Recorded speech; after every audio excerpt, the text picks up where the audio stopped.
Сәлеметсіздер ме балалар, бүгінгі сабаққа қош келдіңіздер.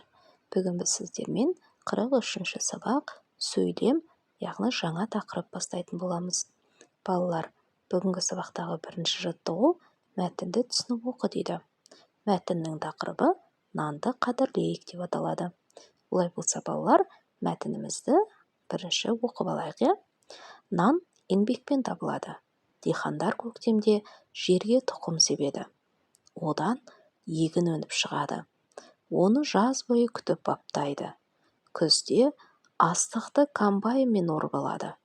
Содан соң мәшинемен қабылдау орындарына жеткізеді. Бидайдан ұн тартады. Ұннан неше түрлі нан пісіреді. Мұның бәрі адамдардың еңбегі. Сондықтан да нанды қадірлеуіміз керек. Балалар, бұл мәтін Балдырған журналынан алынған. Олай болса, осы мәтінге байланысты берілген сұрақтарға жауап берейік. Бірінші сұрақ: дихандар көктемде не істейді?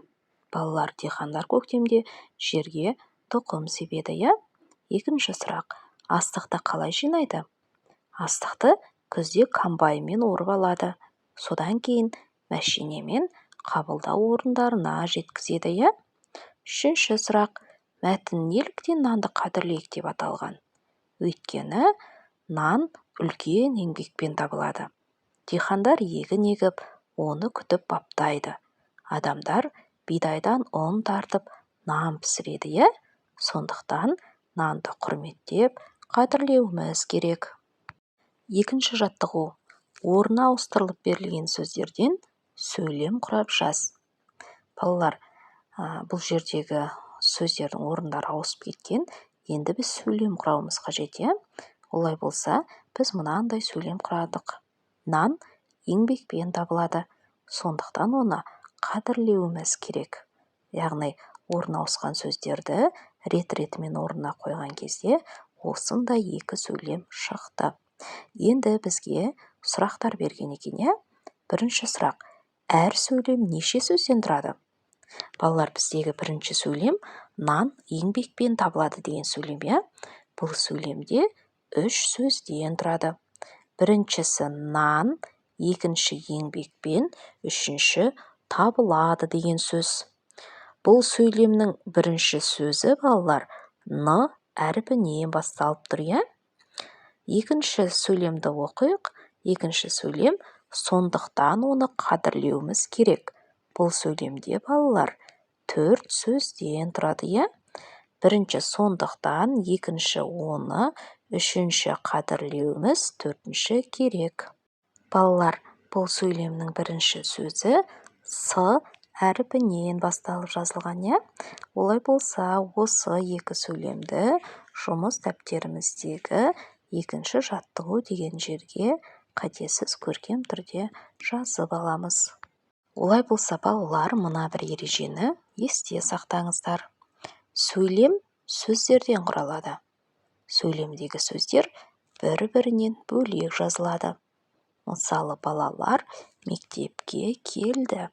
Бұл жерде, балалар, бұл сөйлем 3 сөзден құралған, Бірінші сөз балалар, екінші сөз мектепке, үшінші сөз келді. Яғни, бұл сөйлемдегі сөздер бір-бірінен бөлек жазылып тұр, Үшінші жаттығу: сөз жұмбақты шеш. Дәнді дақыл, тары, жер жыртатын құрал, соқа, астық кептіретін орын, қырман. Төртінші: астық оратын мәшине, комбайн. Ал бесінші: нан пісіретін адам, наубайшы.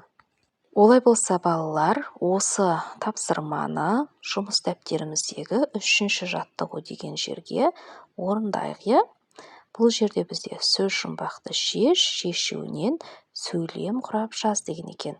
Олай болса, балалар, осы тапсырманы дәптерімізге орындап қояйық. Балалар, біз сөз жұмбақты шештік, Шешуіндегі сөз тоқаш болды, Енді осы сөзбен мынандай сөйлем құрасақ болады. Тоқаш сөзін қатыстырып, балалар, бүгін апам тоқаш пісірді деген сөйлем құрадық. Олай болса, балалар, дәптермен жұмысты мен сіздерге қайталап көрсетейін, иә? 43-ші сабақ деген жерде тақырыбы сөйлем. Бұл жерде бізде бірінші жаттығу көркем жаз деген екен, иә? Яғни бізде я әріпін берген, сол я әріпін қатесіз көркем түрде жазып қоямыз. Ал екінші жаттығу деген жерге біз бағана кітапта орындадық, иә?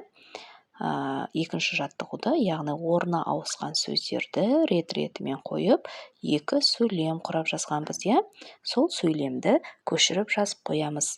Ал үшінші жаттығу деген жерге сөз жұмбақты шешіп, шешуіндегі сөзден сөйлем құрап жаздық. Осымен сабағымыз аяқталды. Сау болыңыздар.